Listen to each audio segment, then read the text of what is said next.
Hello and welcome to all of you. दोस्तों मैं हूं आर के। आज मैं बात करूंगा आर्टिकल 371 की। आर्टिकल 371 होती क्या है? देखो, अभी 24 जून को जो हमारे प्रधानमंत्री नरेंद्र मोदी जी हैं अभी गए थे जम्मू एंड कश्मीर दौरे पे। वहाँ की जो लोकल पार्टियां हैं उनसे इन्होंने बात की। देखो, जब आर्टिकल 371 एबॉलिश की गई थी तो उस समय दो यूनियन टेरिटरी बनाए गए थे जम्मू एंड कश्मीर में। एक था लद्दाख और दूसरा जो बनाया गया जम्मू एंड कश्मीर। दो नए केंद्र शासित प्रदेश बने। उस समय प्रधानमंत्री जी ने कहा था कि अगर सही समय आने पे जम्मू एंड कश्मीर राज्य को स्टेट हुड का दर्जा दिया जाएगा। इन्हीं सब को लेके प्रधानमंत्री की 24 जून को मीटिंग हुई। वहाँ के लोकल पार्टियों से, जितने भी लोकल पार्टी थी जम्मू एंड कश्मीर की, उनसे मीटिंग हुई। और करंट में क्या है कि जम्मू एंड कश्मीर के अंदर परिसीमन चल रहा है। परिसीमन दैट मीन्स कि वहाँ पे कितने क्षेत्रों में विधानसभा सीटें बनाई जाएंगी, कितने क्षेत्रों में कितने पॉपुलेशन के ऊपर सीटें निर्धारित की जाएगी, इन सब की बात चल रही है। लेकिन इसी बीच एक और चर्चा तेज हो गई है कि क्या जम्मू कश्मीर में 370 हटने के बाद वहाँ 371 लागू किया जाएगा। ये भी चर्चाएं तेज हो गई है। तो आइए जान लेते हैं 371 होता है क्या है। देखो, 371 में क्या होता है, किसी भी एक क्षेत्र जो पर्टिकुलर एरिया होती है उसको एक विशेष क्षेत्र का दर्जा दिया जाता है। दूसरी बात, राज्य की मांग के हिसाब से प्रावधान किया जाता है। उस स्पेशल स्टेट की डिमांड क्या है उसके अनुसार एक प्रावधान किया जाता है। डोमिसाइल स्टेट का प्रावधान भी संभव है उस समय। डोमिसाइल स्टेट दैट मीन्स उसका एक कानून होता है।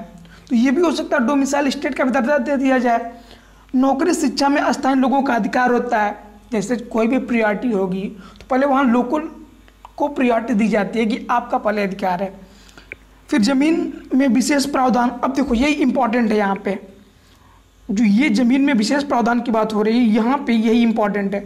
होता क्या है कि इसमें वहाँ के लोगों को डर है कि कहीं ऐसा तो नहीं कि बाहर से लोग यहाँ के रहने लगेंगे। जैसे मान लो जम्मू कश्मीर यहाँ से हटा दिया गया, तो इन लोगों को डर क्या है कि बाहर से लोग आएंगे, यहाँ ज़मीनें खरीदेंगे और यहाँ रहने लगेंगे। फिर इनका जो कल्चर है, जो इनकी टेरिटरी है, उनको नुकसान होगा। तो देखो, इसमें अभी हम बात करते हैं हिमाचल प्रदेश की। वहाँ एक विशेष प्रावधान है कि कोई भी बाहरी व्यक्ति यहाँ ज़मीन नहीं खरीद सकता। कोई बाहर से आ रहा है तो यहाँ ज़मीन नहीं खरीद सकता।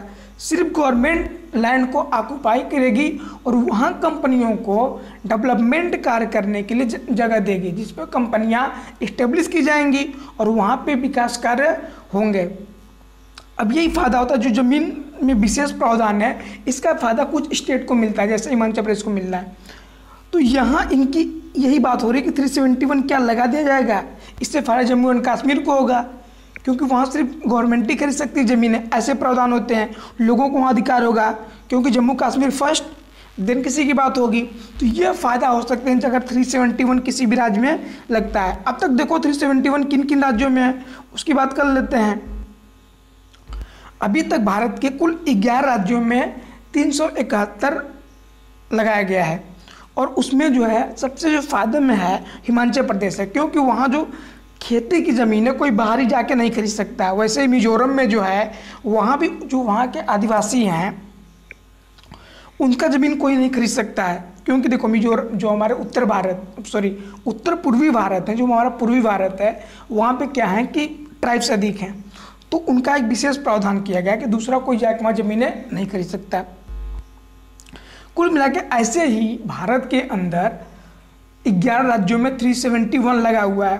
अब देखो, कुछ लोग का ये भी मानना है कि 371 हटाने के बाद 371 लगाना बेटर होगा, जिससे वहाँ के लोगों को एक कॉन्फिडेंस होगा कि कोई बाहरी जाके उनकी ज़मीनों को नहीं खरीद सकता, हड़पेगा नहीं कोई, वहाँ कल्चर कोई नुकसान नहीं पहुँचेगा।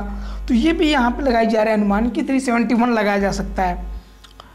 अब देखो 371 भारत के किन किन राज्यों में है।